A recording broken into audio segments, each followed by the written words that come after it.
A palavra de Deus. Quero falar sobre a morte vicária expiatória de Jesus Cristo, tocar um pouquinho na sua ressurreição. Vamos orar. Senhor meu Deus e meu Pai, hoje é dia de celebração, hoje é dia de ação de graças, hoje é dia da Santa Eucaristia. Nesse momento, meu Deus, nós vamos tomá-lo por intermédio da Tua Palavra. Nós rogamos que o Senhor, dilate o Teu coração, abra os Teus lábios e ilumine os olhos do nosso coração, do nosso entendimento, para que nós possamos receber a Tua Palavra no nosso homem interior, no nosso espírito, como espírito e vida.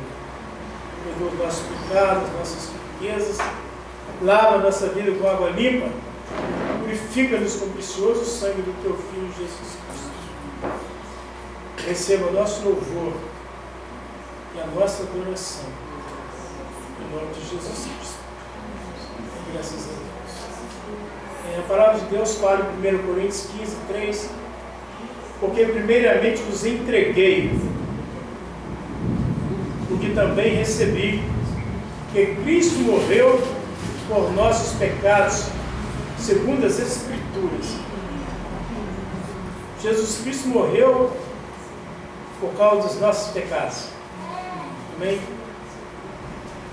Não é todo mundo que crê nisso, mas a Bíblia diz e ensina assim. Vai ter um dia de tirateima, não é verdade?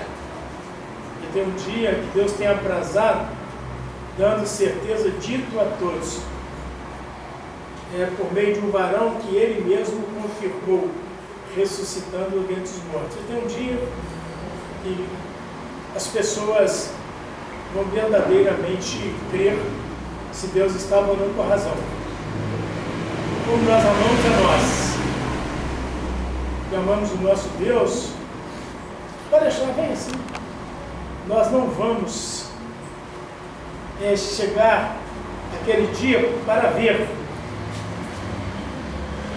Medita assim, você esqueceu. Meditando.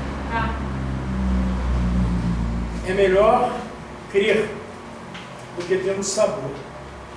No Evangelho de Jesus, que por João, capítulo 1, versículo 29, diz: no dia seguinte, João viu a Jesus, que vinha para ele e disse: eis o Cordeiro de Deus, que tira o pecado do mundo.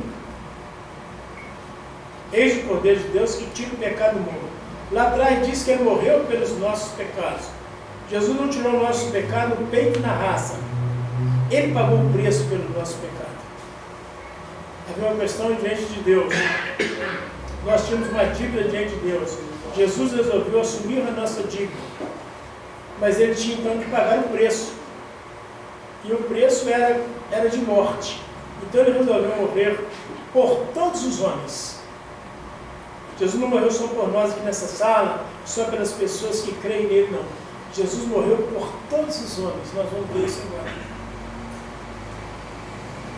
Mas nem todos os homens aceitam essa morte para eles. E aí então que muitas pessoas entram em dificuldade.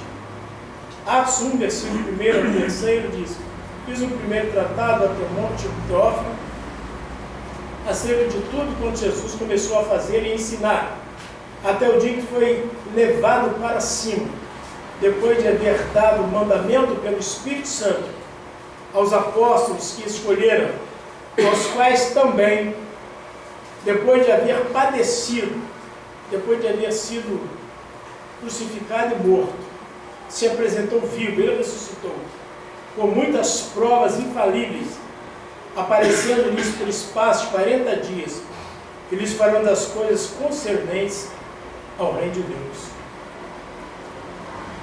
Uma pequena introdução. A morte do Senhor Jesus Cristo deve ser vista como um fato histórico, observando todas as implicações da teologia divina no plano da redenção do homem. A morte de Jesus não foi uma morte acidental, não foi uma morte por acaso. Antes ela estava profetizada e amarrada rigorosamente nas Escrituras Sagradas do Velho Testamento. Jesus não morreu como nós, como todos os mortais morrem. A Bíblia diz que aos homens está ordenado morrer uma só vez. Mas nenhum de nós sabemos como nós morremos. Qual vai ser a causa da morte de nenhum de nós. Mas a morte de Jesus, ela teve uma amarração desde antes da fundação do mundo até a eternidade. Os detalhes sobre a morte de Jesus, eles foram todos prescritos por Deus. A morte de Jesus não foi simplesmente a morte de um justo. A Bíblia diz que pode ser que alguém ouse morrer por um justo. A gente vê que muitas pessoas morrem umas pelas outras. Tiradentes, por exemplo, Marcos, da Inconfidência Mineira, ele morreu para libertar o Brasil da tirania de Portugal. Muitas pessoas acreditam, muitas pessoas, às vezes, para inventar uma medicina, eles injetam a medicina nos seus próprios organismos e eles experimentam a morte. São pessoas justas e acaba salvando da morte física multidões. Mas a morte de Jesus não foi simplesmente a morte de um justo, mas foi uma morte sacrificial, vicária e expiatória. Sacrificial porque ela seguiu um rito estabelecido por Deus para um fim. Ela foi uma morte vicária, porque ela foi uma morte substitutiva. Ele morreu em lugar de. É verdade? Ninguém pode morrer em lugar de ninguém, ainda que a pessoa queira morrer no lugar de alguém, né? A vida daquela pessoa não pode substituir a outra vida. Então, por isso que a morte de Jesus foi uma morte substitutiva. Ele morreu no meu lugar, ele morreu no seu lugar, ele morreu no lugar de todos os homens, porque havia uma questão lá atrás. Adão tinha comprado a morte. A palavra diz que por um só homem entrou o pecado no mundo, e com o pecado a morte, e a morte passou a todos os homens, porque todos pecaram. Jesus vai resolver essa questão, o emaranhado muito grave que Adão arranjou para a humanidade. Muitas pessoas ignoram isso porque não leem a Bíblia. Aí entram as religiões, as discussões, qual que está certo, qual que é melhor, e etc. E as pessoas, segundo o seu conhecimento, segundo a sua habilidade, segundo a sua cultura, segundo seus hábitos, seus costumes, segundo o ambiente onde ele é criado, ele então vai ficando preso àquelas coisas que ele acha mais corretas. Mas quando a gente vê a Escritura, a gente vê que os pensamentos de Deus são mais elevados que os nossos pensamentos. Os caminhos de Deus são mais excelentes do que os nossos. Aleluia. E ela é expiatória, porque ela é a única morte que quita o pecado. A morte de Jesus é como um contraveneno contra o pecado. O pecado foi uma substância que Satanás injetou em toda a humanidade. Satanás injetou os esporos da morte, o gene da morte, entrou nele e veio passando de pai para filho, chegou a mim e a você. Enquanto tiver gente na terra, tem o esporo da morte, que é o pecado. A única coisa certa que nós deixamos para os nossos filhos é o legado da morte. Não tem nada mais que nós temos, nós podemos deixar por herança definitiva aos nossos filhos, senão a morte. E não é muito fácil para a gente raciocinar sobre isso. Meu pai, eu já dei testemunho aqui, no momento anterior, se eu fosse escolher pai, eu escolheria ele 1 milhão de vezes. E meu pai deixou uma pequena herança para a gente, pequena, materialmente falando. Mas meu pai não deixou a vida eterna para mim. O que meu pai deixou de grandeza para mim foi a morte. Estou com 65 anos, não vou viver mais 65. Mas tem um ser que resolveu o problema da morte. Eu posso, de aqui para frente, viver eternamente. É isso que Jesus, é isso que a Bíblia fala da morte vicária, da morte expiatória, da morte substitutiva e da morte que tira o veneno. Quando uma cobra morde alguém, o soro antiofídico, ele é produzido a partir do próprio veneno da cobra. E a Bíblia diz que o que tira o pecado é o pecado. o próprio veneno que introduziu a morte no mundo é o poder que Deus usou para tirar a morte do mundo. A palavra de Deus diz assim: pois, eu vou ler um pouco. Portanto, agora nenhuma condenação há para os que estão em Cristo Jesus, que não anda segundo a carne, mas segundo o Espírito, porque a lei do Espírito de vida em Cristo Jesus me livrou da lei do pecado e da morte, pois que era impossível a lei, visto que estava enferma pela carne, Deus, enviando seu Filho em semelhança da carne do pecado, pelo pecado condenou o pecado da carne, O maior pecado que o homem cometeu não foi ter comido o fruto da árvore do conhecimento bem e mal. Quando Adão comeu aquele fruto, ele destruiu-se a si mesmo. Quando Eva comeu aquilo, destruiu-se a si mesmo. Mas quando o homem crucificou Jesus, ele destruiu o Filho de Deus. Foi o maior pecado que a humanidade cometeu. Mas aquela destruição era a salvaguarda de todo homem que nele crê. Então, o pecado entrou por Adão. Primeiro, o homem chamava Adão. O segundo homem, o Senhor Jesus, também chamava último Adão. Então, pelo pecado de termos destruído Jesus na cruz, ele então eliminou o poder do pecado. Isso é muito lindo e requer reflexão. Isso aqui a gente tem que largar um pouco a novela, largar um pouco a televisão, largar um pouco o futebol, largar um pouco algumas coisas, Facebook, WhatsApps, e gastar uns minutinhos, porque senão a gente fica brigando pelo valor da religião, mas não pegamos a essência da verdade. E vamos andando por aí, até que a morte nos alcance. Se a morte nos alcançar crendo em Jesus, ela está totalmente vencida. Mas se ela nos alcança sem nós termos recebido Jesus, aí o problema é sério. Diz, porque todos pecaram e destituídos estão da glória de Deus, sendo justificado gratuitamente pela sua graça, mediante a redenção que é em Cristo Jesus, ao qual Deus propôs como propiciação pela fé no seu sangue, para demonstração da sua justiça, por ter ele, na sua paciência, deixado de lado os delitos outrora cometidos, para demonstração da sua justiça, neste tempo presente, para que ele seja justo e justificador daquele que tem fé em Jesus Cristo. A morte de Jesus Cristo, um plano divino. As Escrituras do Velho Testamento apresentam um intrincado sistema sacrificial que implicava na expiação, redenção, perdão e castigo vicário. A morte de Jesus ela é prefigurada desde Gênesis até o Apocalipse.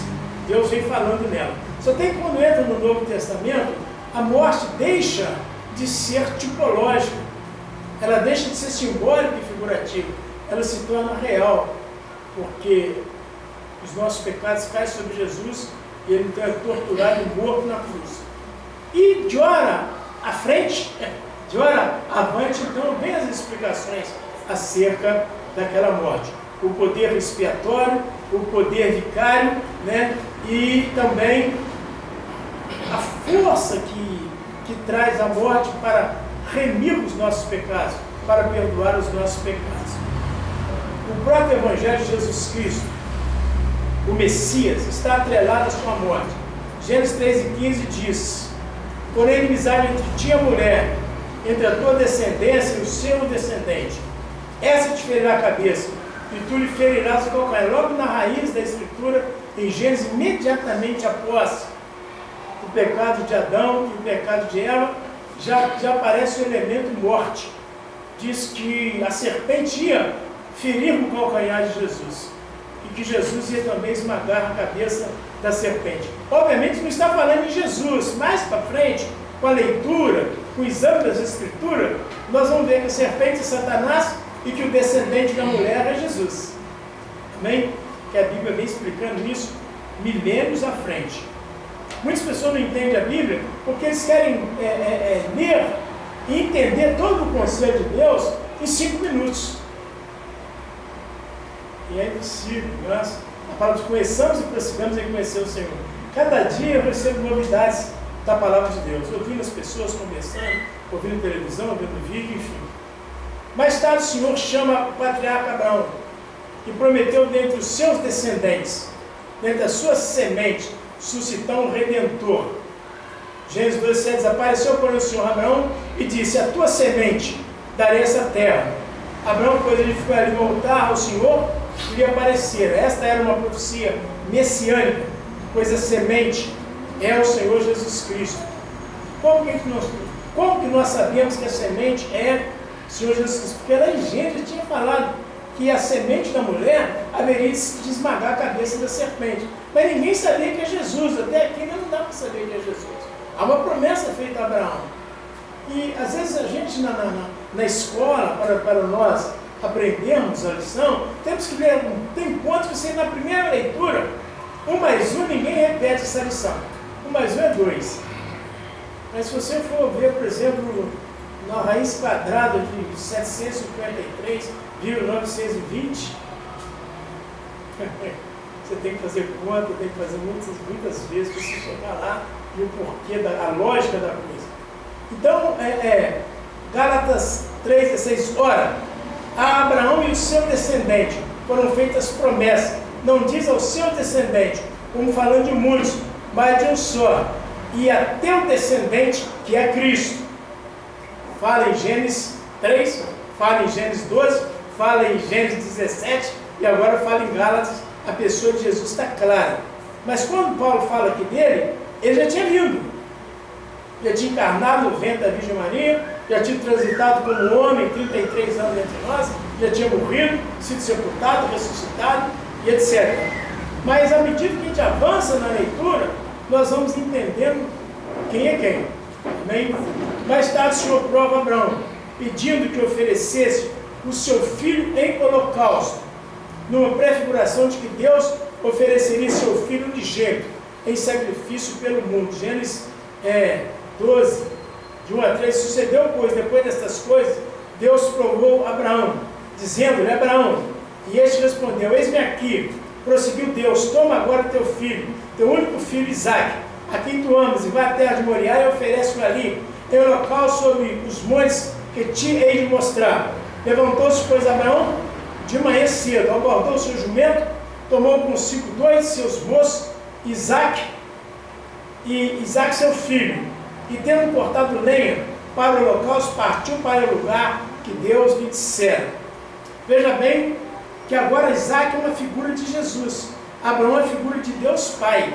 Agora o Moriá é um tipo do monte Gólgota, ou do monte Calvário, onde Jesus foi crucificado. Abraão só tinha um filho, e ele ofereceu aquele filho a Deus, embora Deus interferiu antes que ele matasse o filho.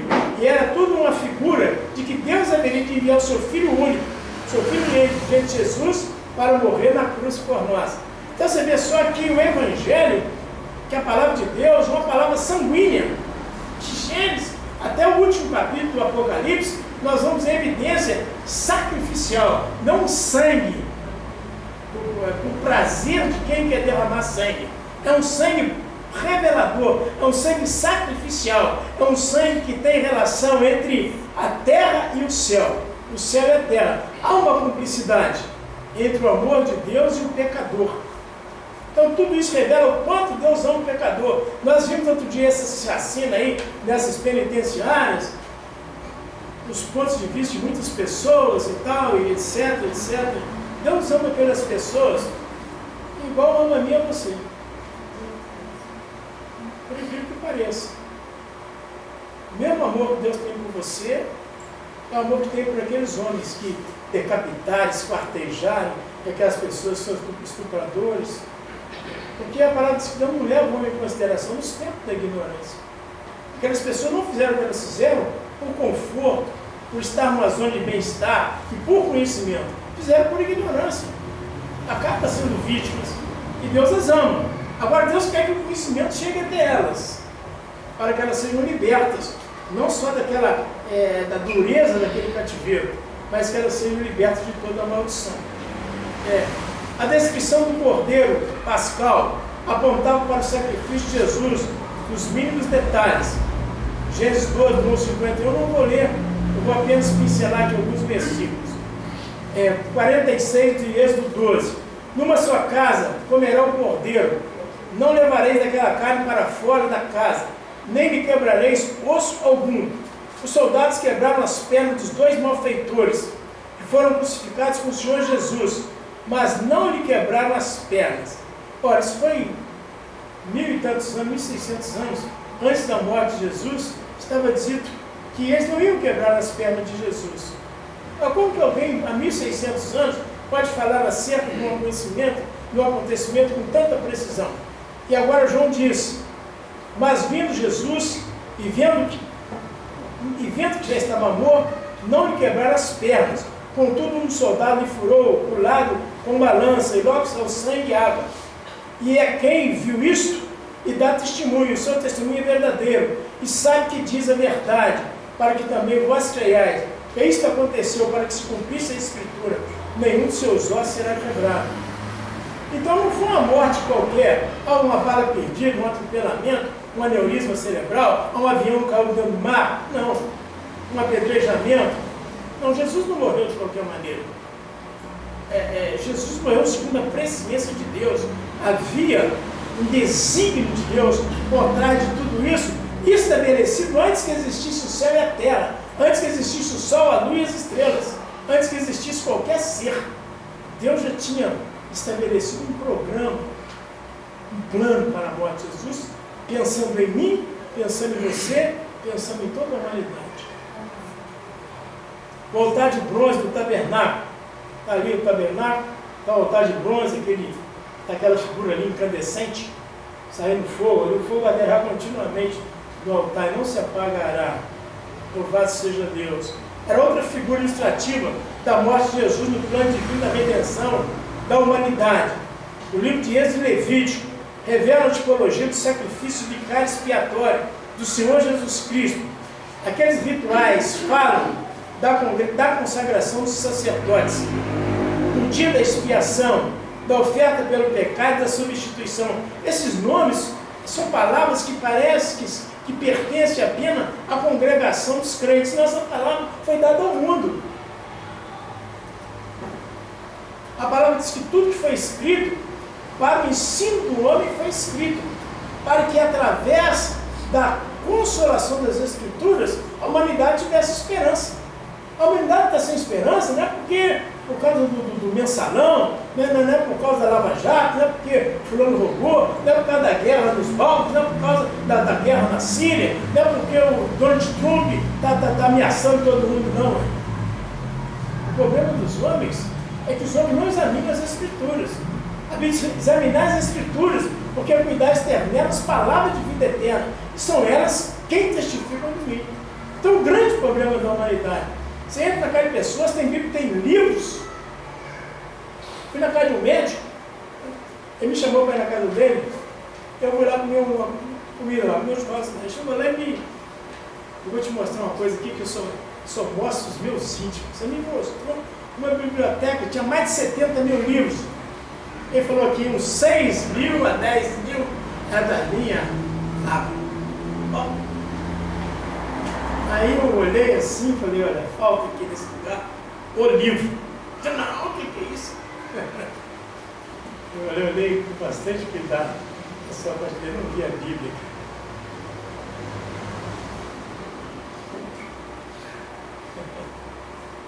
É de 70 mil livros. A biblioteca, tem muitas faculdades aqui que não tem. Eu era médico pediatra, já morreu.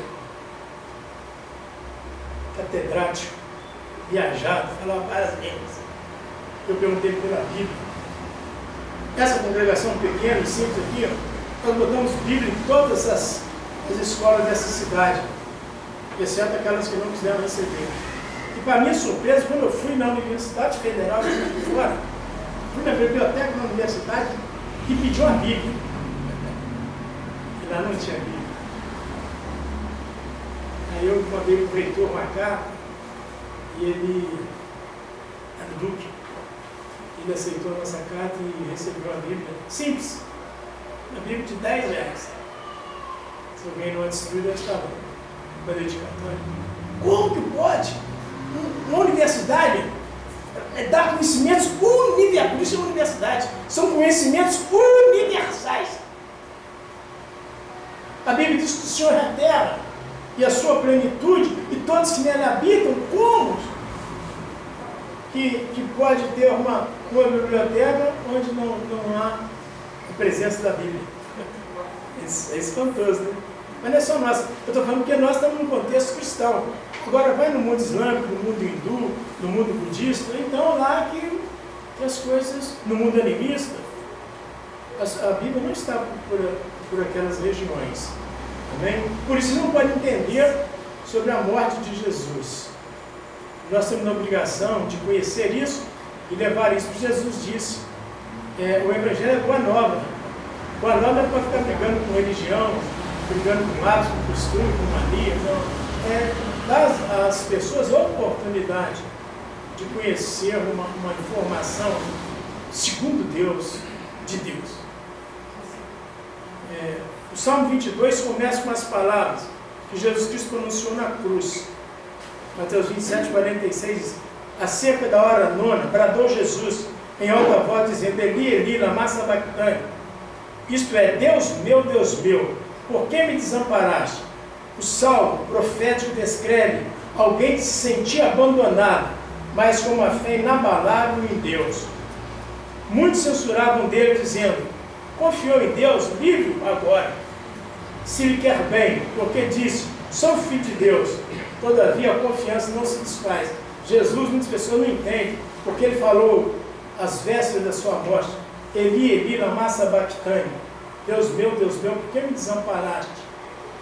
Jesus não perdeu a comunhão com seu Pai, ele não perdeu a comunhão com o céu, nem no último segundo da sua vida.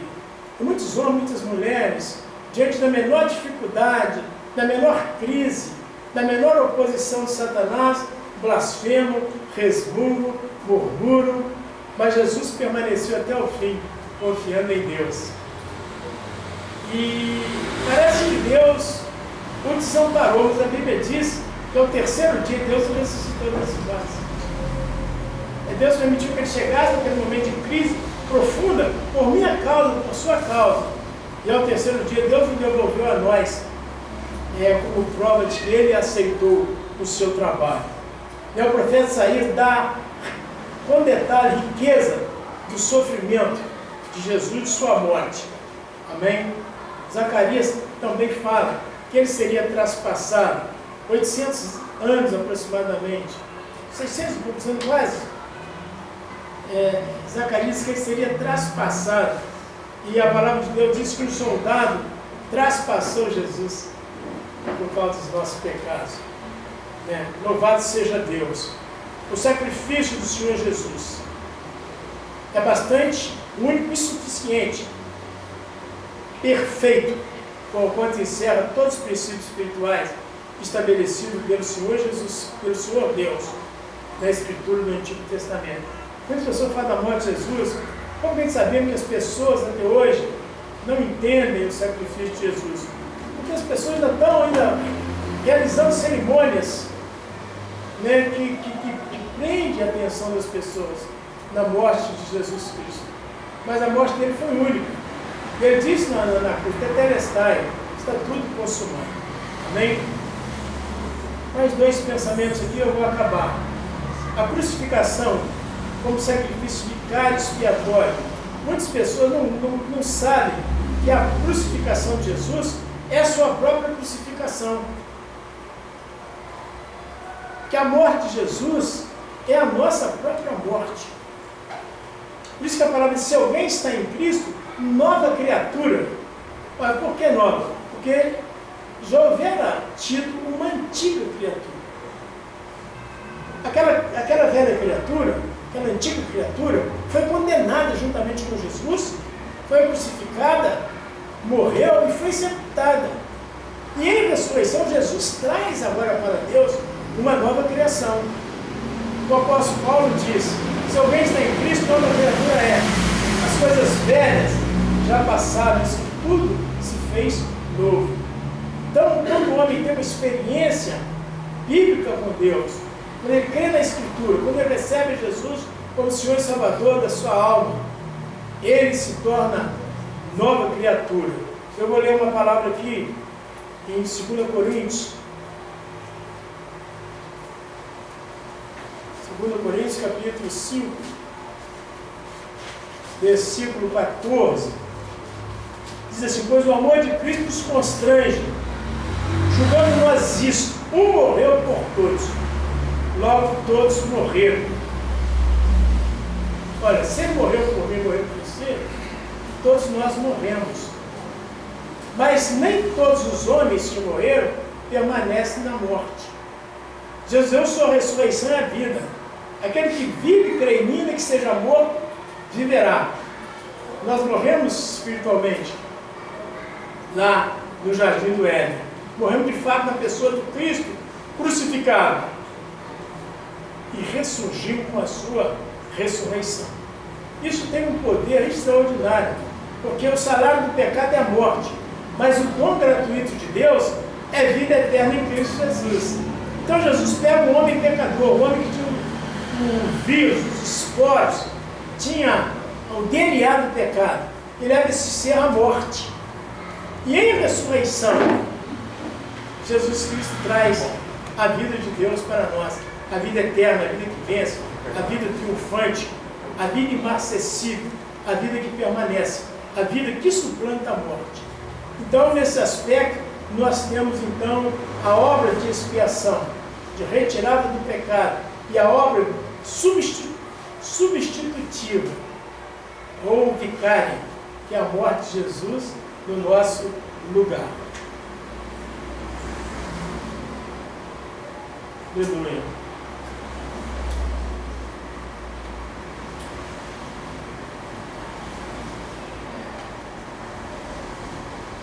Tem uns detalhes aqui que eu vou também abordar, porque são um pouco doutrinários. Quando Jesus foi crucificado, ele foi julgado por um conselho gentil. Pilatos foi quem deu a ordem para crucificar Jesus. Mas Jesus não cometeu um crime contra Pôncio Pilatos. Jesus, segundo os judeus, ele cometeu um crime espiritual, um crime contra Deus, contra a palavra de Deus, dizendo-se filho de Deus. Então, os judeus consideraram aquilo uma blasfêmia. E por tal crime, a pessoa que o cometesse tinha que ser morto a pedrada, tinha que ser apedrejado, porque não havia morte de crucificação. Mas como Jesus já tinha profetizado a sua morte, dizendo que ele seria levantado como a serpente no deserto, e também toda a palavra de Deus dizia que maldito todo aquele que for pendurado na cruz, e ele se fez maldição em nosso lugar. Então todo o conselho de Deus tinha que cumprir na pessoa de Jesus. Então entra o Império Romano. Quando o Império Romano chega naquela região da Palestina, a região da Ásia ali, então César havia estabelecido então que a morte dos criminosos mais hediondos, os crimes mais perversos, os escravos e os bandidos e os inimigos de Roma deveriam ser mortos, crucificados. Então foi por isso que Jesus Cristo foi crucificado. Mas ninguém sabia, né, que o capricho de Deus fez com que todos esses atos cooperassem para que a soberania de Deus, para que o desígnio de Deus se cumprisse na vida de Jesus, pensando em mim, pensando em você. Porque nós precisamos ter testemunhos suficientes que o crucificado era verdadeiramente o Filho de Deus. Que a Bíblia diz que Deus enviou o seu Filho ao mundo, não para que condenasse o mundo, mas para que o mundo fosse salvo por ele. Então, quando você vai ler a Escritura, você percebe que não há nenhuma dúvida que o crucificado era o Filho de Deus. E nele, então, nós encontramos vida e vida com abundância. Amém? Deixa essas palavras aqui, ainda falta um trecho Quando eu vou colocar no domingo que vem, se você também quiser ver essa palavra com mais descanso, nós colocamos todos os nossos cultos no YouTube e no Facebook. Se você entrar no Facebook, você vai ver após Carlos Alberto, você pode ver a pregação de domingo na íntegra. Ou se você entrar no YouTube, Comunidade Missionária Mundial. Bem, espero que Deus tenha tocado o seu coração e que possa ter remetido você também para um exame com mais descanso, com mais profundidade na palavra de Deus. E nós só temos uma vida humana e nós não podemos falhar nessa vida, na fé em Jesus Cristo. Todos nós falhamos em muitas coisas, mas Deus é perdoador, é longânimo, é benigno, é misericordioso. Para todas as coisas tem uma provisão de Deus. Mas o homem não pode falhar na fé em Jesus Cristo. Falhar na fé em Jesus Cristo é a blasfêmia contra o Espírito Santo. E para essa falha não há remissão. Então, nessa noite, entre muitas coisas, entre a apresentação da dúvida, eu espero que você tenha também recebido de Deus uma pequena informação que possa te dar alguns elementos para você aprofundar a sua fé, ou para você rever a sua fé, ou para você fazer uma nova confissão de fé. Amém? Vamos orar. Baixa a sua cabeça, por esses minutinhos. Senhor meu Deus e meu Pai, sabendo que esse assunto é por demais complexo, mas o Senhor não enviou nenhuma dificuldade ao homem que o homem não pudesse suportar e administrar. Antes, o Senhor enviou provisão, recurso, para que o Deus, os teus pensamentos fossem elucidados. O Senhor enviou o teu Espírito Santo. Então a palavra diz: se eu não for, o outro Consolador não virá, mas se eu for, enviar-vos-ei o Espírito da verdade. O mundo não vê, não conhece, não pode recebê-lo, mas vós o conheceis, porque ele habita convosco, estará em vós. O Espírito da verdade, o Espírito de conhecimento, o Espírito de revelação, o Espírito de ousadia, o Espírito de paz, o Espírito vivificante. E nós queremos pedir que o teu Espírito venha trabalhar em cada um de nós e aprofundar, meu Pai, os oráculos eternos, mais íntimos do nosso coração. Nós oramos e agradecemos por essa oportunidade. Que o Senhor nos liberte dos conteúdos, dos componentes da religião. Que Jesus não veio trazer uma nova religião. Ele disse: eu vim para que tenham vida, e vida com abundante. E nele está a vida, e a vida é a luz dos homens. Portanto, recebemos nosso louvor e nossa gratidão. Em nome poderoso de Jesus Cristo, ressuscitado e descendido. Graças a Deus.